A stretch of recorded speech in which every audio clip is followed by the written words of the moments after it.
천주교도 종단 이름 걸고는 안 해요.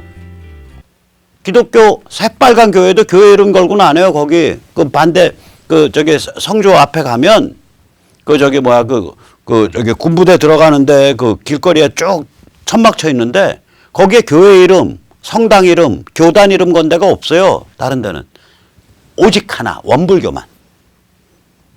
그래서 저는 원불교 그 정녀 저기 하얀 저고리에 까만 치부인 요렇게 쪽머리 같이 이렇게 단정하게 머리한 정녀들 보면 소름이 쫙 끼쳐요. 하도 인상이 나빠져서. 원불교 믿는 분들 교단에 항의 많이 하세요. 이게 나중에 아예 그냥 쌈으로 말려서 밟히는 수가 있다니까요. 전체주의, 옹호 종교 활동을 했었다라는 공격을 받기 딱 십상이라고. 거기다가 요번에 그 파주에서 열린 인민군, 전몰 인민군, 그러니까 전사 인민군 추모제, 거기 플래카드 보니까 후원에 원불교가 박혀있어. 원불교 어디 지회도 아니야. 원불교 석자가 박혀있어. 그러면 자, 이런 식의 김정은 계몽군주론을 지금 1년, 아니 이게 작년 지금 저기 싱가포르 정상회담 버전이거든. 저쪽 애들의. 그걸 1년 지나서 계속해서 나발을 부는 게 문재인 586 집단 혹은 Y, 즉 원불교 홍석현 여시제 중앙일보 집단만 그러냐. 아니에요. 얼마 전에 그 뻔뻔한 소리 한 인간 있잖아. 조세비운.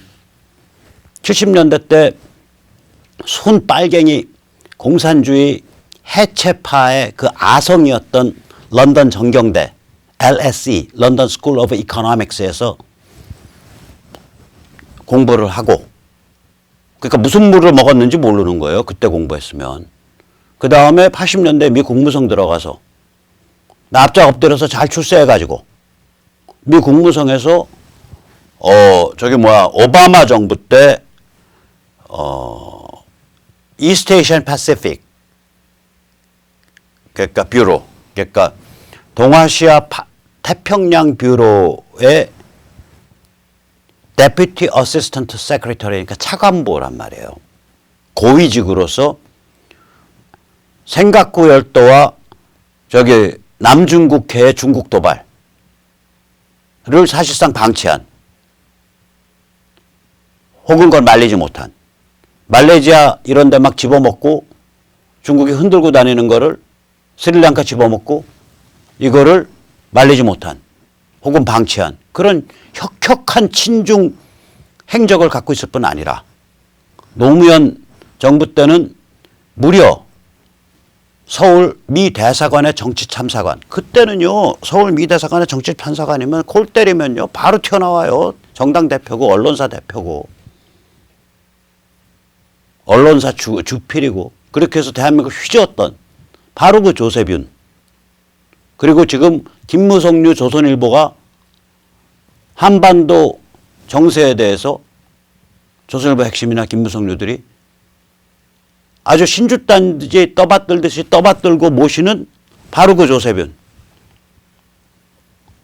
원비어 빼온, 트럼프 정부 때 원비어 빼온 다음에 그때 200만 달러 자기가 북한에 주기로 사인했으니까 미국 정부는 북한에 200만 달러를 줘야 한다고 뻔뻔스럽게 제주도에서 한국말로 혹은 영어로 떠든 바로 그 조세균.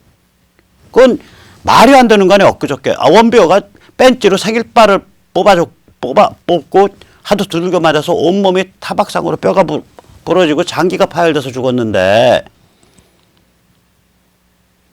거기 200만 달러 주기로 약속한 것보다 먼저 존재하는 문맥이 있는 거 아니에요. 보다 큰 문맥이.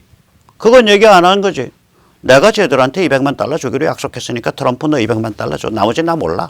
이 얘기를 어떻게 사람 껍질을 뒤집어 쓰고 얘기하냐고.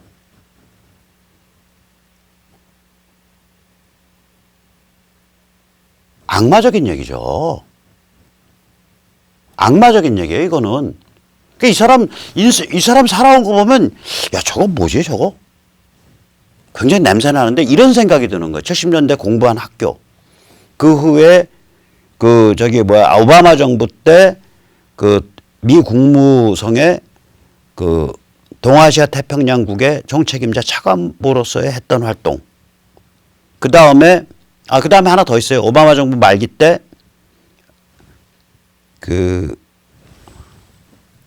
북한 정책 특별대표 Special Representative for North Korea Policy.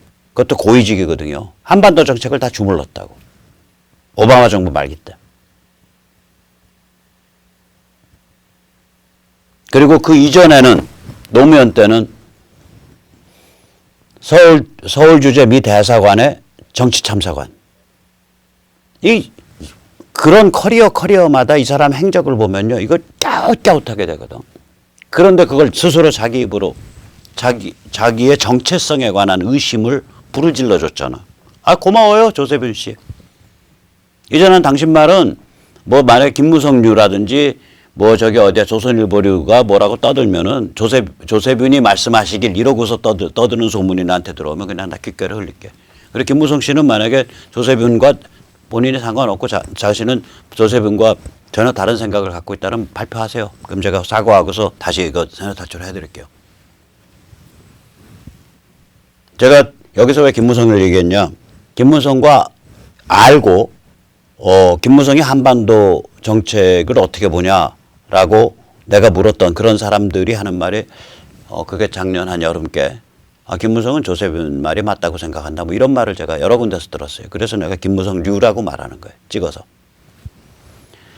자, 그러면 우리가 이걸 뭐라고 해석할 수 있냐. 월스트리트가 또한 주식회사 미국이 중국 전체주의를 빤다 이거예요. 빨아왔다 이거예요. 주식회사 미국이 중국 전체주의를 빨아왔고 월스트리트의 범털들이 중국 전체주의를 빨아왔다 이거예요. 똑같이 대한민국 제도권 상류층은 김일성 영생교 존속에 배팅을 해온 거예요. 그게 바로 이 얘기잖아요. 지금 중앙일보와 국회 미래연구원은 대한민국 제도권 상류층이 사고방식을 대변한 거거든요. 이게 국회 그냥 문재인 586 집단 혹은 원불교 홍석현 여시제 이런 성향의 사람들 뿐만이 아니라 멀쩡한 제도권 상류층이 다 이런 관점을 갖고 있다는 얘기예요. 지금. 친중에 배팅하고 있다는 얘기예요. 친중에. 아직도 1년 전에 혹은 하노이 때 끝났어야 될 배팅을 아직도 하고 있다는 얘기예요. 그 얘기 뭐냐? 북의 김일성 영생교가 존재하는 그런 구도, 그리고 한반도가 중국의 영향을 무지하게 세게 받는 그런 구도가 그 사람들한테 익숙하고 유리하다라고 스스로 판단하고 있다는 거예요. 판 뒤집어지는 거 원하지 않는다는 거예요. 자, 그래서 우리 자유시민들이 참 애달픈 거고 발을 댕댕 그을 수밖에 없는 거죠.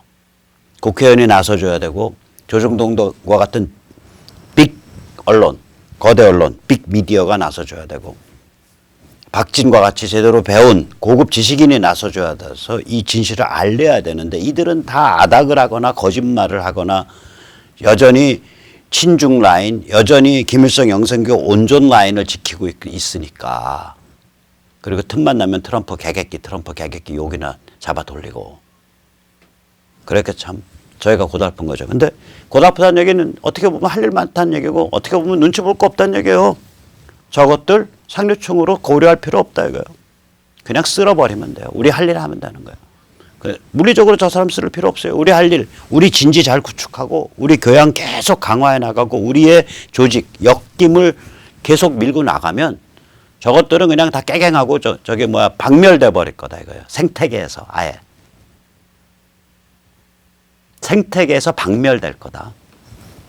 왜냐면 생태계를 우리가 바꿔버리니까. 우린 직접 손 안 써요. 제 손이 얼마나 소중한 손인데 이런 거 가지고 사람을 팬다든지 칼로 찌른다든지 그런 짓 안 하죠. 우리는 사상, 조직, 교양을 가지고 생태계를 바꾸는 거예요. 유권자 표를 가지고 그 짓을 해야 된다고 우리가. 자, 붕괴는 도둑과 같이 찾아오죠. 이게 참 이상한 일이에요. 그러니까 이럴 때요. 이게 다른 나라의 어떤 격변을 보면 딱 여기 또 박진이 왜 따라 나왔냐? 이거 그냥 보세요. 아주 희한한 고급 지식인이 아주 희한한 짓을 저질러 놨으니까 저렇게 멀쩡히 생기고 멀쩡한 엘리트 코스 받고 이름도 멋있는 남진이 아니라 박진과 같은 멋있는 사람하고 지금 고위직에 있는 사람도 국민 세금을 받고서 저런 철진한 이제 다 국민들이 다 아는 철진한 거짓말을 혹은 망상을 신문사 중앙일보와 손잡고 여전히 떠들고 있구나. 저것도 저럴 수 있네. 사람이 살아도 어떻게 저렇게 사냐. 좋은 케이스로 계속 보고 계세요. 자, 저는 말씀 계속 드릴게요. 세계 혁명사나 급변사를 보면요. 이상한 일에서 발생해요. 아니 세계 제1차 세계대전이 누구도 그 전쟁 올 거라고 생각 안 했어요.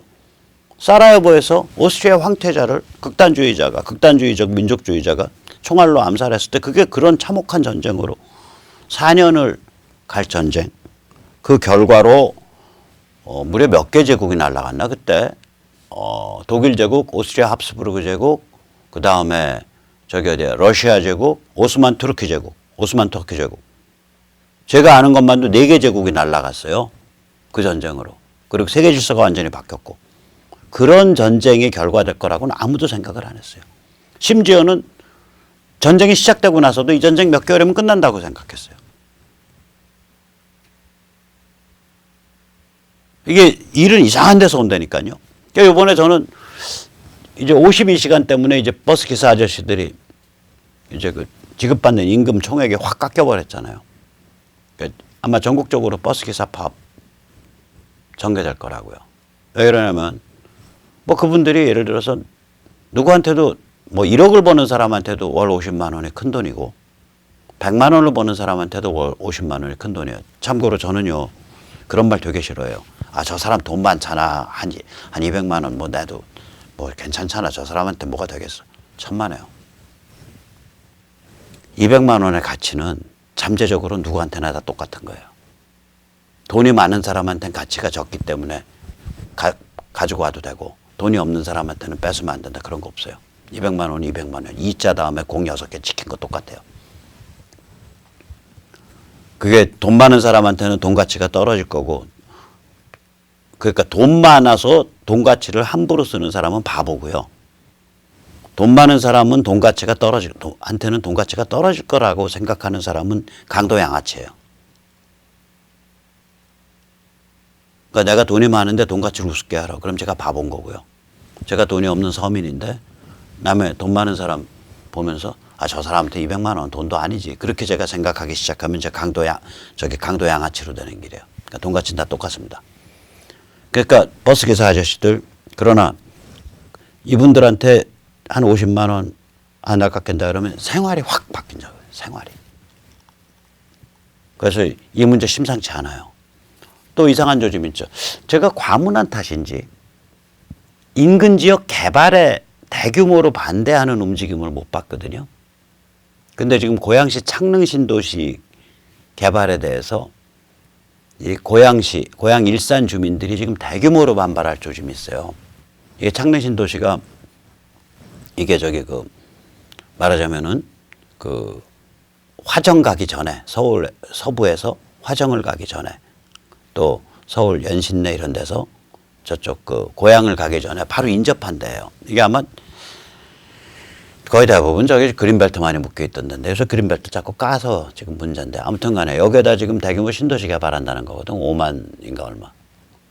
그러면 이제 우리가 창릉 신도시 반대는 자기들 집값 떨어지는 거에 대한 반발 그런 단순 이기주의 아니야? 우리 그래도 자유시민인데 뭐 이거 좀 좋게 생각할 이유가 있겠어? 일종의 님비 비슷한 건데 이렇게 생각할 수 있지만 이거 좋게 생각해야 돼요. 왜냐? 문재인 정부에 대한 반발일 뿐만이 아니라 이게 앞으로 수도권 서울이 어떻게 발전해야 되냐라는 데 대한 고민이기 때문에 그래요. 창릉은 서울의 메타운이잖아요. 여기 바로 서울의 베드타운이거든요. 그러니까 서울로 출퇴근하는 사람들이 살 도시란 말이에요. 소도시 그 지역이란 말이에요. 그러면 서울을 어떻게 좀 입체적으로 지속적으로 계속 이렇게 손봐가면서 살아야지 서울 외곽에 그린벨트 있는데 확 밀어버리고 신도시 또 들여놔. 또 그리고 확 밀어버리고 신도시 들여놔. 이러면 안 된다는 거예요. 만약에 박원순이 서울을 지능적이고 복합적이고 그런 도시로 만드는 것에 대해서 협조 안 한다. 이상한 짓 하면서. 그러면 박원순을 군길 잡아야지. 이렇게 멀쩡한 데 밀고서 할 게 아니라. 그리고 이제는 우리가 주택 보급이 과잉돼 있단 말이에요. 주택 보급이 과잉돼 있어요. 그러니까 이제는 어떤 한 지역을 확 밀어가지고 5만 채, 10만 채를 한꺼번에 짓는 그런 식의 개발하면 안 돼요. 시장 논리에 따라서 한 지역, 한 단지 이게 업그레이드 되는 방식의 개발이 돼야죠, 이제는. 그래서 우리가 이제는 이런 식의, 그러니까 버스 기사라든지 이런 그 신도시 개발 이런 거를 둘러싸고 뭐가 퍽 튀어나올 수 있다고요. 그리고 그게 쫙 번질 거예요. 앞으로 그런 일이 발생할 수 있어요, 이게. 왜냐면 하도 무식한 짓을 저질러 놔서. 여기서 말씀드렸지만, 아니, 세계에서 가장 훌륭한 에너지 전략이었거든요. 중동의 석유 및 LNG. 그 다음에 내부적으로는 원전. 이걸로 이 대한민국 5천만 명이 쓰는 에너지를 충당하겠다. 이 전략이었는데 이걸 대통령 한번 당선됐다고 시건방지게 혹은 반헌법적으로 반국가적으로 지들 마음대로 영화 한 편 봤다고 그냥 문질러 버리고 그래서 뭐 장기적으로 전기는 해적 케이블로 중국서 끌어오면 됩니다. 그리고 가스는 북한 관통 러시아 가스관 나서 러시아 PNG 쓰면 됩니다. 그리고 전국 사방을 문질르고 전국 사방 거기가 저수지에다 문질러 가지고 거기다가 태양광 짓는다 그러고 이거는 반헌법적 일이에요. 국가의 에너지와 식량에 관한 이미 증명되어 있는 제대로 돌아가는 전략을 대통령이란 자가 그냥 일방적으로 문지른 거니까. 반헌법 사범입니다. 거기다가 특히 그런 식으로 탈원전이라는 주장은 1989년부터 북한이 일관되게 주장해온 한반도 비핵지대화, 즉 휴전선 남쪽에서 원전까지 다 없애라고 주장해온 그 주장과 정확하게 일치하기 때문에 여적죄 아니냐라는 의심까지 드는 사안이라고 이게. 그 정을 알면서도 북한에 협조한 국민의 이익을 무시하고 자 이런 무식한 짓들을 계속 저질러 왔기 때문에 최저임금 상승 이게 어디서 어떤 고리를 어디서부터 튈지 모르는 그건 화약 인화물질이 쟁여져 있다고요 지금. 자 이럴 때일수록 우리는 차분한 마음으로 우리가 해야 될 길을 가야 됩니다. 우리가 준비해야 될 거를 차분히 준비를 해가야 이 급변이 불러일으킬 그 피값을 양을 줄일 수 있어요. 무혈에 가깝게 조정되다 간다고요. 우리 머리가 깨 있어야 이게 피가 1톤이 흐를 게 100g 흐르고 말죠. 자 그런 의미에서 지금 아직도 정신 못 차리고 있는 한국당 정신 차리라고 또 독려하고 비판하기 위해서 동작을의 제6차 그 정치심판대회를 합니다. 뭐 동작을 한번 그 다음 주에는 용산 그러니까 진영 더불어민주당의 정치철새 왕철새 진영 그러니까 한국당의 나경원 그다음 왕철새 진영 한국당 나경원 왕철새 진영 이렇게 왔다 갔다 하면서 하는데 오늘이에요.